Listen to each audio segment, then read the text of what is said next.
Momento crítico para su historia. El imperio de sus ancestros se tambalea, y la guerra no hace más que acelerar su caída. Una monarquía conocida por la represión política, la censura y la corrupción.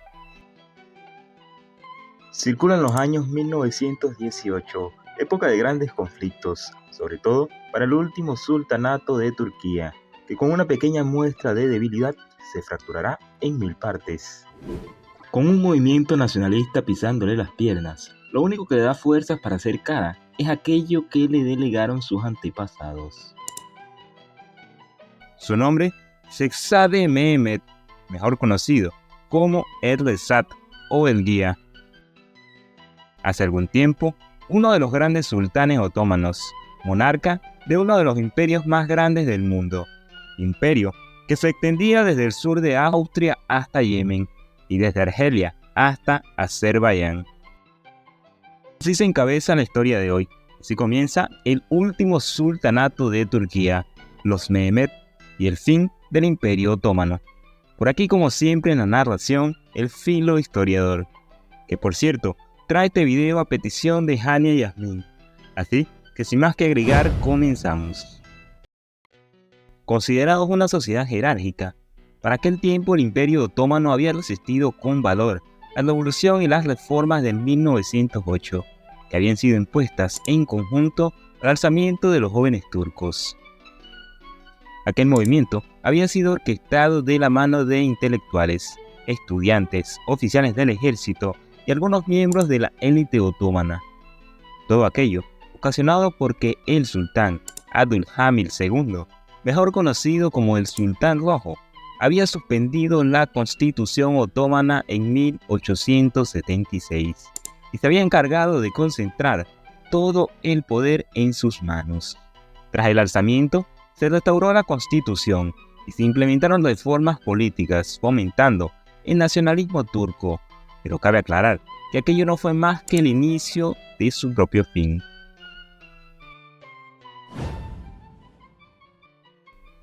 Después, tras la revolución de los jóvenes turcos, el nuevo monarca al mando fue su hermano Mehmed V, el 35 sultán otomano, y se le atribuye haber sido el 99 califa del Islam. Este comenzó a representar el gobierno otomano el 27 de abril de 1909, pero en gran medida se dice que este no fue más que un testaferro sin poder político real. Esto a consecuencia de la revolución anterior de 1908. ¿Pero qué me dices? ¿Acaso será cierto esto?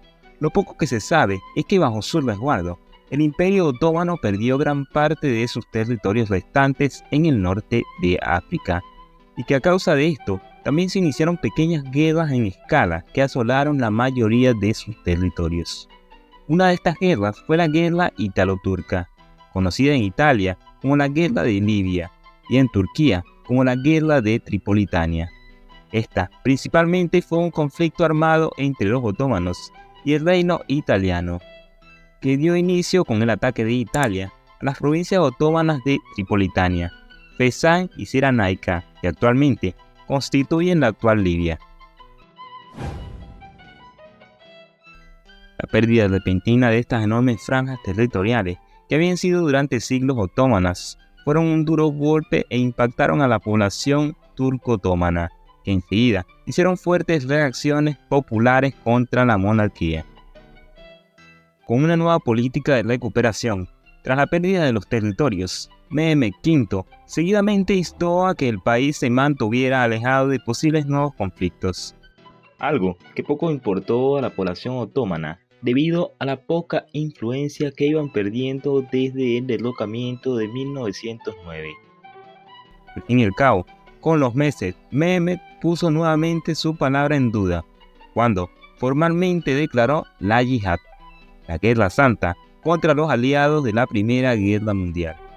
Aunque el sultán miraba con desfavoración la política pro-alemana, no pudo más que unirse a la Triple Alianza. Como siempre, te invito a suscribirte para ayudarme a llegar a la meta de 1000 suscriptores para este año. Si ya estás suscrito, te invito a dejar tu like o ese comentario que me ayuda bastante. Por cierto, Si deseas hacer alguna petición, estaré atento respondiendo todos esos comentarios. Volviendo al tema, el estallido de la guerra en agosto de 1914 cogió desprevenidos a los mandatarios otomanos. El imperio no estaba listo para participar enseguida en una nueva contienda. Sus ejércitos se hallaban dispersos y la capital, Constantinopla, no estaba protegida contra una posible incursión de los aliados. En ese mismo año entró en la familia imperial otomana por matrimonio Ismail Enver Pasha. Este fue ministro de guerra y condujo al Estado otomano a la guerra del lado de las potencias centrales. Al ser el principal cabecilla de la alianza con Alemania, este organizó los ejércitos otomano-turcos con el objetivo de reclamar nuevos territorios que se extendieran hasta Asia Central. Enver dirigió personalmente la primera gran campaña contra Rusia, que resultó en una desastrosa derrota en el puesto fronterizo de Sarikamish, en las tierras altas armenias. Tras este fracaso, el Imperio Otomano se vio presionado por Alemania. A pesar de las enormes pérdidas económicas y militares, resultado de la guerra, los alemanes se encargaron de proporcionar durante los próximos meses los suministros para que estos continuaran en la contienda. El 3 de julio de 1918, a la edad de 73 años, perdió la vida en el palacio de Yildiz Mehmed V, dejando al mando de lo que quedaba del Imperio Otomano a su hermano Mehmed Benheti o Mehmed VI, puesto que su hijo, Yusuf İzzet, el heredero al trono, se había suicidado en los meses posteriores. La Primera Guerra Mundial terminó siendo un desastre político, territorial y social para el Imperio Otomano. Las fuerzas británicas ocuparon Bagdad y Jerusalén durante la guerra, y luego Constantinopla en noviembre de 1918. Mehmed VI recibió de su hermano un imperio quebrado y dividido. Con apenas un mínimo de poder militar y de apoyo social, quedó al mando del Estado y se enfrentó a una población que se había vuelto nacionalista con el transcurso de la guerra.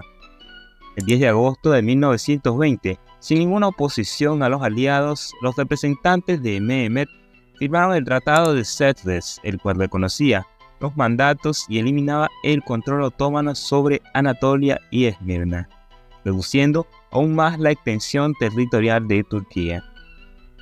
Los nacionalistas turcos se sintieron molestos por la aceptación del acuerdo. Comenzaron nuevamente una serie de movimientos para hostigar al sultán. El líder de estos movimientos fue Mustafa Kemal, el cual encabezó el movimiento nacional turco que desembocó en la Guerra de Independencia Turca, mejor conocida como la Guerra de Liberación. Sus brillantes campañas militares condujeron a la liberación del país y al establecimiento de la República de Turquía.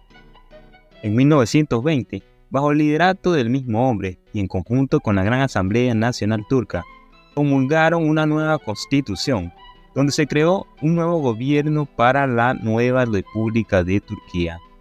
Como primer presidente de la República, impuso una serie de reformas de gran alcance para crear un Estado moderno, democrático y laico. A lo cual el sultán, temiendo de ser asesinado, solicitó la protección británica y fue evacuado de Constantinopla, partiendo hacia el exilio en Malta, finalmente estableciéndose en Italia. El 19 de noviembre de 1922, su primo, hermano y príncipe heredero fue elegido califa, por lo que se convirtió en la nueva cabeza de la dinastía otomana, aunque con poderes únicamente espirituales. Sin embargo, la misma asamblea abolió definitivamente el califato el 3 de marzo de 1924 y expulsó al resto de los miembros de la dinastía otomana de la ya República de Turquía. Hasta aquí el video de hoy. Aún así, por aquí te dejo un par de videos, uno sobre la Revolución Rusa de 1917 y el otro sobre un dictador italiano del 1922.